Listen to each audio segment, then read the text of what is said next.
haciendo una campaña para acceder a el sillón de diputado, ¿no? Sí, candidato a diputado nacional por la Ciudad Autónoma de Buenos Aires. Javi, yo cuando te conocí hace unos años nunca pensé que vos ibas a aspirar a estar en un lugar o en un rol político, porque en general siempre fuiste muy crítico de cómo se gestiona. Esta decisión que tomaste, ¿por qué la tomaste? Eso es verdad, lo que vos señalás. Yo tampoco me hubiera imaginado en esta situación, pero el sistema, vos cuando me mirás, si a vos no te gusta el sistema, o te quejas, sí, o te vas, o te metés, ¿no? Yo, digamos, sistemáticamente fui sobre el tema de la batalla cultural.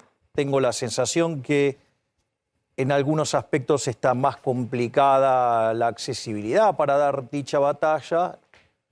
Por otra parte, digo, sí, llega un momento que vos no podés estar todo el día en la tribuna. O sea, vos lo que querés es, vos escribiste muchas tesis sobre cómo hay que gestionar la Argentina, una Argentina que es estructuralmente pobre.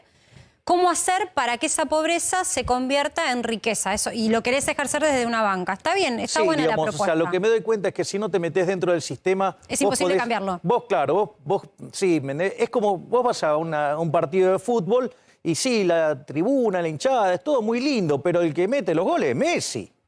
¿Me comprendés? No es, Pero o sea... porque en un punto muchos decían, no pasa. Lo que pasa es que Milei, y esto lo decían desde el gobierno, agita la antipolítica, y eso no es bueno. Y en realidad...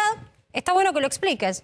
Vos crees en la política, pero en otro tipo de políticas. Claro, yo creo en la política de otra manera. Es decir, yo, digamos, no estoy de acuerdo, digamos, con la estafa que es el Estado y obviamente que lo que voy a buscar es tratar de romper el sistema desde adentro. Ahora, ¿cómo piensa hoy un libertario, una persona que tiene otras ideas y concepción de la economía, cuando se encuentra con algo que fue realmente sorprendente para el mundo como fue el COVID, ¿no? Y que distintas economías, distintos colores políticos y gobiernos en el mundo no supieron qué hacer al respecto? ¿Cuál es tu pensamiento sobre lo que está pasando? Bueno, yo escribí un libro sobre eso. Y los pronósticos que hice, digamos, se cumplieron todos. Ahora, la situación es entender bien la característica del shock, la naturaleza del shock y responder en consecuencia. Y me parece que ahí se dieron distintos tipos de problemas. Hay un problema es que no se entendió la naturaleza del shock y se consideró que era un shock distinto al que fue. A ver, explícame bien eso para que todos podamos entender. ¿A qué te referís con shock? Y cuando decís no lo entendieron, ¿quién no entendió? La Organización Mundial de la Salud. La Organización Mundial de la Salud amenaza al mundo con una nueva peste española. La peste española, digamos, arrancó a finales de 1918, terminó a inicios de 1920, infectó a 1/3 de la población del planeta Tierra. Eso tuvo una tasa de letalidad del 2%, del 6%, por lo tanto mató al 2% de la población. Es decir, si eso hubiera pasado el año pasado, deberíamos haber tenido por lo menos 160 millones de muertos por COVID. Hubo 1.780.000. ¿Ok? Sí. Es decir, le erraron 100 a 1. Entonces, y esa es la hipótesis baja, cuando hay un trabajo de Barro Urzúeguen que dice, bueno, ¿cuál sería el impacto de replicar una nueva peste española? Y te dice, perdés 7 puntos de crecimiento. El mundo perdió el año pasado 7 puntos de crecimiento, venía creciendo al 3,5, cayó 3,5. Prácticamente el desastre causado en el planeta Tierra el año pasado, ¿sí?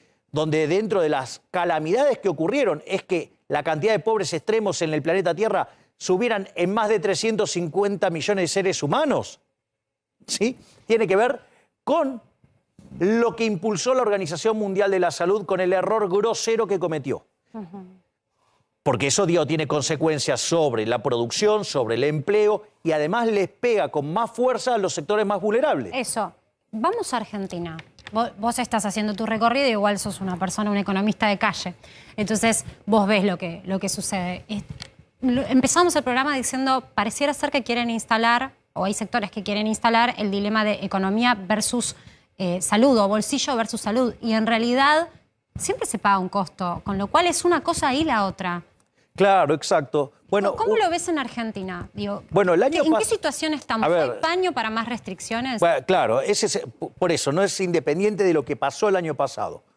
A ver, vos el año pasado te quisieron plantear el falso dilema salud y economía, y la realidad es que la economía, obviamente, como se la dejó de lado, la destrozamos, fuimos el país que más cayó del G20, somos un país que cayó el triple que el resto.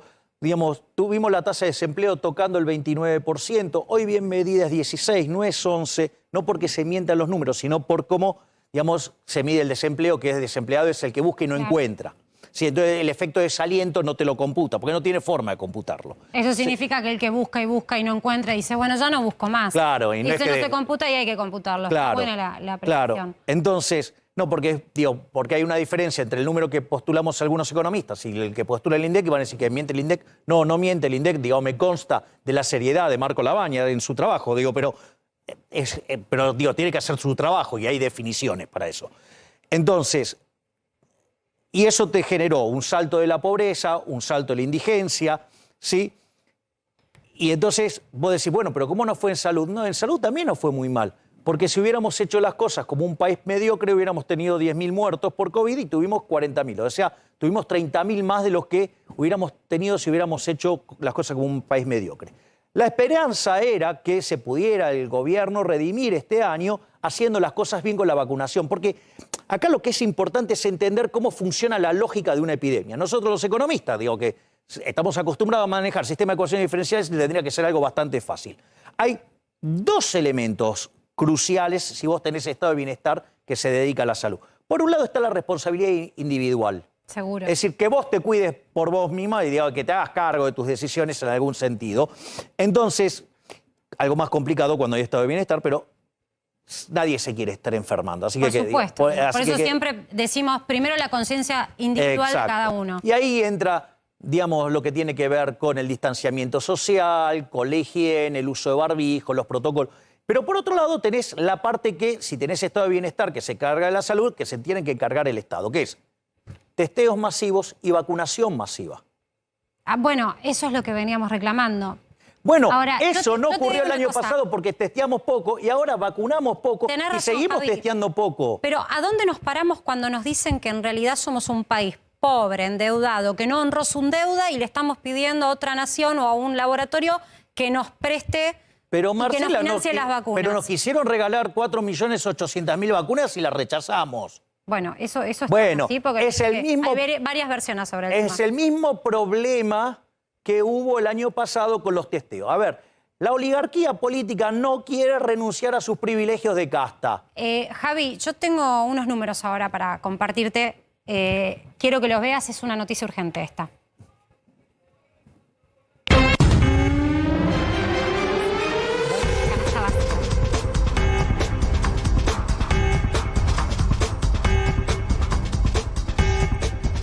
Hablando de pobreza y de lo que es la Argentina, acaba de conocerse lo que es la canasta básica total en Argentina. El número, por supuesto, de marzo, y nos habla de que una familia tipo compuesta por 2 adultos y 2 niños en edad escolar necesitó en Argentina 60.874 pesos para no ser considerado pobre. Es decir, casi 61.000 pesos necesita una familia para poder comer y vivir y no ser considerado pobre. Javi, acá te doy el paso a vos y decime qué argentino tiene la posibilidad hoy, una persona que tiene el sueldo promedio en Argentina, que no toca los 30.000 pesos y es sostén de familia, por más de que tenga un empleo privado y registrado, es pobre en Argentina. A ver, lo que tenemos que tener conciencia es que Argentina es víctima de un caso de decadencia escandaloso a lo largo de los últimos 120 años. Argentina ingresó al siglo XX siendo el país más rico del mundo. Esto va a parecer un poquito largo, pero cuando veas toda la dinámica, es estremecedora. Ahora, entramos a la pandemia 70. O sea que en 120 años perdimos, ponele, 69 puestos. ¿Sabes cómo estamos hoy? 120, perdimos 50 puestos en el último año. Es decir, somos un país pobre. Esto es peor todavía, porque si vos mirás el ranking del PBI per cápita del Fondo Monetario Internacional, Argentina está de la mitad de la tabla para abajo en América Latina, pero si corregís por el tipo de cambio paralelo, Argentina es furgón de cola. O sea, está cada vez peor. Ahora, quiero hacer un punto acá e insistir en esto. Vamos a hablarle a la persona que nos está viendo. Digo, casi 61.000 pesos para no ser pobre. ¿Qué hacemos con la gente que hoy está peleando en esta situación en la que dice, para, no me restringas más, pero yo necesito salir a trabajar, no me alcanza el dinero. Bueno, estoy endeudado. Javi, la gente se endeudó para enfrentar, por supuesto, deudas que por la primera ola no pudieron salir a trabajar. Digo, y el gobierno dice, ya sabemos esto, entonces no queremos restringir más, cuídense. Pero aún así sigue creciendo, por supuesto, bueno, por eso, como lo mostramos. Digamos, a partir del desastre hecho el año pasado, digo, ahora la situación es mucho peor, porque vos en el medio te quebraron muchas empresas, las empresas se comieron el capital de trabajo, muchas empresas para seguir sosteniendo a los empleados y no echarlos se comieron el capital financiero, no tienen capacidad de respuesta hoy las empresas, por lo tanto la situación es extremadamente delicada y cerrarlas va a implicar una oleada de quiebras, desempleados, pobres e indigentes aún todavía mayor.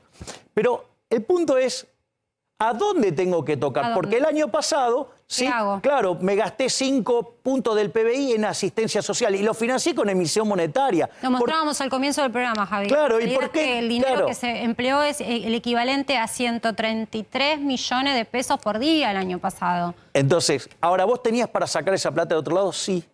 ¿De dónde? El estudio del BID te muestra que Argentina tiene... A ver, la peor región del mundo, ¿cuál es? América Latina con 4,4% del PBI de ineficiencia técnica en el gasto público. Argentina tiene 7,2 y de esos 7,2 hay 5 puntos que son de choreo. Es decir, la corporación política, la oligarquía política, el conjunto de delincuentes que está en la política y que yo quiero entrar para sacarlos a patadas en el traste, para que nos dejen de robar y además nos devuelvan la libertad, sí, deberían haber dejado de robar y la de ellos no se tocó. Y prefieren mandar a la gente a morirse o a la pobreza o a la indigencia con tal de no tocar la de ellos. Con tal de no tocar los sueldos también. En un rato vamos a estar hablando de eso. Javi, ¿tenés más o menos una noción de, en promedio, cuánto gasta hoy una familia para poder vivir? Soy soltero, dale. Sabes que es una pregunta incómoda. Parte no quiere hablar de esa parte de su soltería, pero yo sí quiero compartirte para que veas, porque lo que nos planteamos siempre es ver, ¿es solo Argentina o en otros países también cuesta tanto? Si el salario mínimo vital y móvil no llega a los 23.000 pesos, ¿cómo hacemos para que esa persona que gana ese salario y el sostén de familia no caiga detrás de la línea de la pobreza si tiene 2 chicos y tiene una persona también adulta que no tiene empleo, está condenado a la pobreza? Y con ese dinero que tiene de salario mínimo vital y móvil, no le alcanza para comprar los alimentos. Por eso ya me acompañan para hacer una reflexión de cómo es esto en el mundo y saber si solo pasa en Argentina, nuestros compañeros Adrián Sack, que está en Estados Unidos, y Renato Talavera, que está en Paraguay. Queremos conocer otras realidades de cómo se vive en el mundo. ¿Cómo le va? Buenas tardes. ¿Qué tal? ¿Cómo estás? Muy buenas tardes, ¿cómo estás? Bueno, voy a empezar con Adri. Adrián, no sé dónde estás, pero me parece que tenés góndolas atrás tuyo. Así es, estoy en un mercadito aquí en los Estados Unidos, en las afueras de Atlanta, la localidad de Roswell, y me puse la parte de frutería porque es quizá la más pintoresca, la que más nos hace acordar un poquito al mercado central, quizá por estas balanzas tan antiguas, que acá se usan más como para pesar en libras, ¿no? Acá todos los precios que ves están en libras, entonces tenés que multiplicar por 2 para aproximarte al kilo, claro, etcétera. Claro. Pero vine a tomar los precios de primera mano. Aunque, de todas maneras, sí te puedo decir, según los estudios de los organismos oficiales, cuánto necesita una familia de 4 personas para poder vivir un mes, para poder hacer los gastos justamente de acá, de supermercado. ¿Cuánto, Adri? ¿No? $892 necesitas acá por mes para ¿eso qué sería? ¿Solo alimentos? No, también productos de limpieza y productos de primera necesidad que puedas... siempre se eligen algunas cosas, ¿no? Qué sé yo, desde una virome, por decirlo, porque acá hasta papel, el costo de la canasta... Mira, sí. El costo de la canasta alimentaria, Adri, acá, cuando lo medís a tipo de cambio oficial, me da, lo estoy haciendo en vivo, chicos, esto, me da $265. Sí, alimentos, bueno, lo que pasa nada es que la más, dolarización también... Claro. Acá tenés de todo, pero ¿qué pasa? Un sueldo más que un sueldo, lo que gana una persona por mes, si tenemos que hacer un promedio, otra vez volvemos a esto, un promedio medio sucio, Sí. ¿no? Porque realmente cambia mucho por estado, por profesión y todo, podemos decir que cada persona gana $2.600 por mes. Claro, ¿no? menuda Y si es diferencia. una familia de 4, generalmente los dos tienen ingresos. Entonces tenés que hablar Acá de no que llega ni a la 200 parte de dólares. alimentos y compras. Claro, las compras de alimentos y de supermercado en general son un 15 a un 20% de tu sueldo.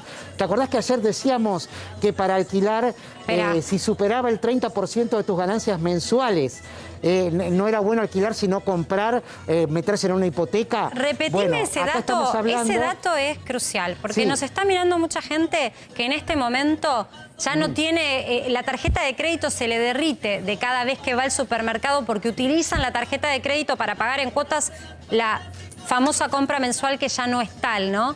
¿Cuánto dijiste que se lleva del ingreso Claro. promedio la compra allá en el supermercado para una familia? Para una familia de 4 personas, de entre el 15 y el 20% de tus ganancias mensuales, ¿no? Sobre todo considerando una familia tipo donde los dos ingresan dinero y que estás teniendo cerca de $5.600 a $6.000 por mes. Esto es incluso bajo, si querés, ¿no? Si haces Claro, un ingreso mensurado. familiar mensual. Claro, está mensurado como lo si más haces un básico. promedio más tirado para abajo. Adri, claro, exactamente. Dame un punto acá Sí. porque lo quiero sumar a Renato. Elegimos Paraguay no por azar, sino porque Paraguay era una economía que tal vez en su momento se la miraba y decíamos, Argentina tiene mucho más recursos que Paraguay. Sí, pero Paraguay tiene la inflación en un mes que no tuvimos nunca y ellos llegan en un año a lo que nosotros tenemos en un mes. Contame, Renato, cómo es allá el poder adquisitivo promedio. ¿Qué tal? ¿Cómo estás, Marcela? Primeramente, sin duda alguna, haciendo el cálculo de 2 personas adultas y 2 chicos, una familia promedio de 4, hablamos que necesitan $328 en alimentos para estar por encima de la línea de la pobreza. Un poco más de 41.000 pesos haciendo en el cambio en nuestra moneda. Así que $328 es lo que necesita una familia de 4 personas para poder alimentarse mensualmente. Cambio oficial, les comento, está todo hecho a tipo de cambio oficial para poder comparar. Estamos hablando de que es un poco más que en Argentina. Estaríamos hablando de prácticamente $100 más el costo de la canasta alimentaria más que en Argentina. Pero hablemos de los ingresos. Vivir es caro, pero ¿cómo son los ingresos allá? Bueno, un salario mínimo está un poco más de $300, ¿verdad? Prácticamente con una inflación que tenemos, una inflación intermensual que tenemos del 0.3, una inflación anual del 4%, prácticamente uno dice es un país donde es un paraíso. Pero hay otras realidades en nuestro país. Por ejemplo, el costo de la vivienda, el costo del alquiler está bastante caro, no hay una regulación, cada uno pone un precio. En alimentos es bastante barato y concreto, pero a la hora de alquilar un departamento en Asunción, nosotros estamos prácticamente en la zona céntrica de Asunción, lo que sería Villamorra, es impagable. A ver, Marcela. esta zona donde vos estás ahí parado, que nos estás mostrando y nos estás invitando a conocer, es lo más caro. Es el equivalente entonces a la Es la Ciudad zona más cara Autónoma de de Buenos Aires. Este es el centro comercial de Asunción. Tenemos prácticamente lo que sería ya el World Trade Center de fondo. Lo comercial asunceno, el hub asunceno se concentra en esta zona. En un país prácticamente donde en niveles macros tenemos números bastante positivos, pero eso no se refleja realmente con la microeconomía, teniendo en cuenta de que el 80% de los empleos son generados por las pequeñas y medianas empresas que se vieron afectadas por la pandemia. Claro, bueno, un poco replica en ese sentido la situación argentina. Gracias, Renato. Bueno, Adrián, ayer hablábamos de lo que es el costo de la vivienda y que allá en todo caso la discusión pasa por cómo son los créditos, no sobre cómo hacer para alquilar. Pero por lo pronto me quedo con este repaso que hacías vos. ¿Es mínimo o es mínima la incidencia de la compra de la góndola en los ingresos de un estadounidense promedio? Sí, la incidencia no tiene nada que ver, digamos, con el volumen importante de un sueldo. Digamos que las necesidades básicas están cubiertas con casi cualquier trabajo. Vos viste que aquí, para hablar de salario, no se habla tanto de salario mínimo como se habla de, por ejemplo, cuánto es la hora de trabajo, de los trabajos peor remunerados, ¿no? Los trabajos peor remunerados tienen una paga de $7.50 la hora. Pero ahora están tratando justamente de fijar la nueva administración de Biden un salario de $15 la hora. Eso los sectores más progresistas del Partido Demócrata justamente trataban de hacer eso, claro, estar de en esa establecerlo ahí. Pero por eso te digo, por eso estamos hablando de los trabajos de más baja calificación. El promedio, digamos, la clase media de los Estados Unidos, que es más del 70%, cobran lo que te decía yo, más cercano entre los $5.500 y $6.000 por hogar. Claro, claro. Por hogar, sí. Está bien, acá no llegamos a los $300. Gracias, Adri, por este trabajo. Gracias, Renato. Siempre es bueno empezar a mirar un poco, cuando hablamos de Argentina, cómo salir de la situación en la que estamos. Y para hablar de eso, siempre es bueno abrir la ventana del mundo y ver cómo funciona en otros lugares. Bueno, Javier, volvamos un poco a lo que es, sin dudas va a ser la noticia del día, ¿no? O sea, se necesitan 25.685 pesos para poder comer. Y hoy el salario mínimo vital y móvil está por detrás del número que se necesita para poder comer, para que una familia pueda comer. Sí, ¿Cómo salimos de ahí? A ver, ahí es muy interesante los casos comparados que vos presentás. Una de las cosas que vos señalás correctamente, eso, digamos, estudia microeconomía, vos conforme, digamos, va aumentando tu ingreso, lo que dedicás a alimentos es cada vez menos, porque tus necesidades, una vez que las cubriste, ya está, o sea, conforme tu ingreso aumenta menos que proporcionalmente tu gasto en alimentos. Eso lo estás viendo en el caso, digamos, que lo que cuentan en Estados Unidos. Lo interesante de Paraguay, ¿por qué te resulta similar o asimilable? Y porque hoy nuestro PBI per cápita, medido a dólar paralelo, estamos un poquito abajo, para que tengas una idea. Y hay otra cosa muy interesante, fíjate esto, cuando hablabas de lo que es, por ejemplo, alquilar. ¿Sí? En Estados Unidos, un país donde el stock de capital es grande, el capital es abundante. Por ende, tasas de interés bajas, fácil comprar una casa a 50 años, 70 años, 100 años, ¿sí? Digo, Paraguay, ¿qué te dice? No podemos comprar una casa, alquilar es tremendo. ¿Por qué? Porque tiene mucho menos capital. ¿Y cuál es la contracara para tener capital? Que es en el fondo lo que aumenta la productividad, aumenta los salarios reales y mejora la calidad de vida de las personas, que es en el fondo la base subyacente del crecimiento, la inversión. Y la inversión se logra ahorrando. En tanto y en cuanto creamos que esto se resuelve gastando más, redistribuyendo el ingreso y todas esas cosas que hacemos acá, vamos a ser cada vez más pobres. Quiero invitarte a que veas esto. Esto es muy para Javier Milei, porque creíamos que nunca lo íbamos a ver en Argentina, Javier. Y vos lo venís planteando y lo planteaste recién hace instantes, el hecho de recortemos por el lado de la política. Basta de cargar sobre la población impuestos y hacer con la inflación también algo imposible de vivir. Pero por lo pronto, en Argentina hay una realidad, hay otra realidad, una realidad paralela. ¿Es cierto que en Córdoba se están bajando impuestos a los políticos? Se bajaron el sueldo los concejales, los funcionarios de la Municipalidad de Córdoba. Y seguimos en Primera Tarde con Javier Milei y la gran pregunta es ¿cuál va a ser tu primer proyecto si accedes finalmente a la banca de diputados? Bueno, el primer proyecto que voy a hacer es poder renunciar a la dieta. Es decir, hoy no están dadas las condiciones técnicas por las cuales vos podés renunciar a tu dieta y yo quiero renunciar a la dieta porque originalmente el Congreso de la Nación... Quiero renunciar a la dieta porque originalmente el Congreso de la Nación, digamos, se llama Honorable Congreso de la Nación Argentina porque iban ad honorem. Por ejemplo, Alberdi, que fue diputado por Tucumán, iba ad honorem. O sea, y esto no es trivial, porque recién veíamos el caso de Córdoba, ¿no? Digamos lo que hicieron. Vos sabés que si el año pasado la política